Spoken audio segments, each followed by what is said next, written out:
сәлеметсіздер ме? Бүгінгі тыңдайтындарыңыз ас тұзы. Ас тұзы қазақ халқының тұрмысы мен медицинасында кең қолданылатын әрі кем болса болмайтын минералды дәрілердің бірі. Халқымыз тұзды өте жоғары бағалаған. Дәм тұзға тапсырдым. Дәм тұзды аттамайтын шығар. Астың дәмін келтіретін тұз емес пе? Ел мен елді қосатын қыз емес пе?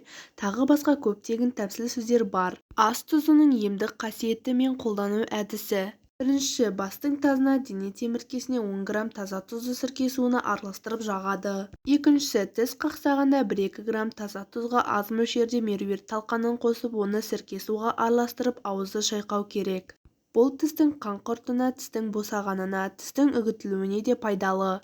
Үшінші, массаж шаққанда аз мөлшердегі тұзды өсімдік майына не балға араластырып массаж шаққан жерге жақса, сізді мазалаған аурудан тез айығасыз. Сол сияқты шаян, көзілдірікті жылан шаққанда да осы емді қолдансаңыз уытты қайтарады. Төртіншісі, ісікті қайтаруға. Жығылып мерткенде шыққан ұршықты қайта салғаннан кейінгі ісікке түйенің шудасын тұзға шылап, сол ісікті жерге тартса, ісікті қайтаруға көмектеседі. Бұл ем қазақ медицинасында ұзақ жылдардан бері жалғасып келеді. Өнімі жақсы болғандықтан сормақты деп аталады. Бесіншісі, соқыр ішек болғанда ауруды басуға. 1 кесе тұзды қуырып алып дорбаға салып құрсақ іш бөліміне басып ауырған жерге ыстық өткізеді. Алтыншысы, басқа да физиологиялық рөлі. Тұздан аз мөлшерде ішкенде асқазан сұйықтығын көбейтіп, ас қорытуға септігін тигізеді. Қатуға әрі бүкіл денедегі терінің зат алмастыруын тездетуге пайдалы.